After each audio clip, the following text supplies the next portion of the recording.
Hello everyone, and welcome to this video where we're going to talk about creativity. Now this all started because of a comment on one of my recent videos where the user had simply said be more creative. Now while I don't necessarily respond to negative comments, because end of the day I'm doing my thing. If people aren't happy with it, that is okay, they can do their thing.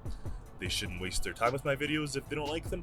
But this comment caught my attention because it wasn't overtly negative, in a sense that it was more so rather just giving a suggestion or advice. And this video actually was the one where I was talking about the fishing update and how the fishing update itself will pretty much facilitate new builds. People are going to build crab boats, they're going to build other fishing vessels due to the new update. So in that video I talked about me loving updates like that because they would facilitate or encourage building new creations that have new functions. So I thought about that comment, be more creative, and thought about what I'd said in the video, which was what I just said in quick kind of summary, the fact that I like to have creations that are useful. So everyone in Stormworks kind of builds what they want to build. Some people like to build space things, some people like to build industrial, some people like to build boats, some people like to build small boats, and the list goes on and on. So in terms of having enough material to build all kinds of things, Stormworks definitely offers that. But what I found interesting when I started thinking about it is, are my creations too much based on real life things? Are they too realistic? And that is the beauty of Stormworks. I suppose everybody can put together what they want. We don't have structural limitations like I have in real life. But I'm myself an engineer, for those of you that don't know, and am too much limited by those constraints that are offered in real life. For example, there's just rules of thumb, like you can't have a large open space without having columns. You can, but you'd have to have huge beams and it'd become too costly, so you avoid it. So if you ever go to a department store, for example, you'll look around, you'll see columns coming down every maybe 10 meters or 30 feet or whatever. And that's just because you have those constraints. If you look up, you'll see the exposed structure and you don't have massive columns. But of course, if you go to a stadium, beams. If you go to a stadium and you look up, you'll see that there is a clear span, because of course you can't have a column coming down in the middle of a basketball court. So it is possible, but it's not always practical. And that's the constraints that I'm working with in real life. So then when I do things in Stormworks, I like to kind of keep a base realism. However, let me tell you that my vessels, for example, are not really practical or realistic.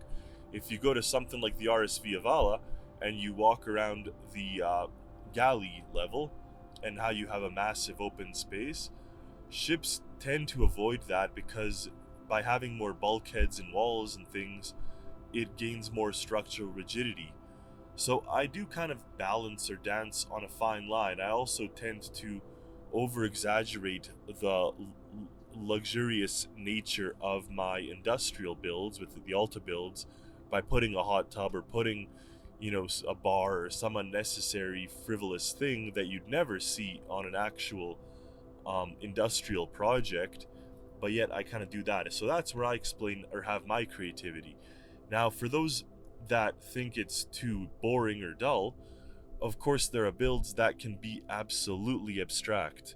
You can have a train that looks like a boat on tracks with wings or whatever. You can have a flying car. You don't have to be limited by the realism that we have in our world, and that's okay. I have no problem with that. And in fact, I find it inspiring when people sometimes do stuff that are totally abstract or totally out in the open, but end of the day it works. And then you have other types of builds that are purely based on real life creations, such as the videos that I've done for the Antarctic cruiser, or some other historical creations, the GM truck that went to the shows. Those builds were purely based on a real life creation and then made to fit into and work with Stormworks.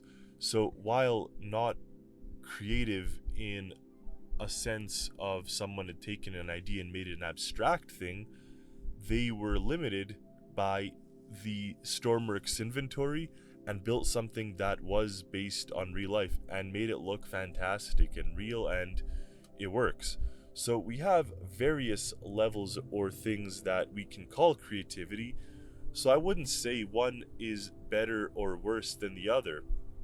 Likewise with space stations. I've not experimented yet with space stations or space anything, but I can definitely appreciate those who have, and those who have taken the next level in making something that is literally out of this world.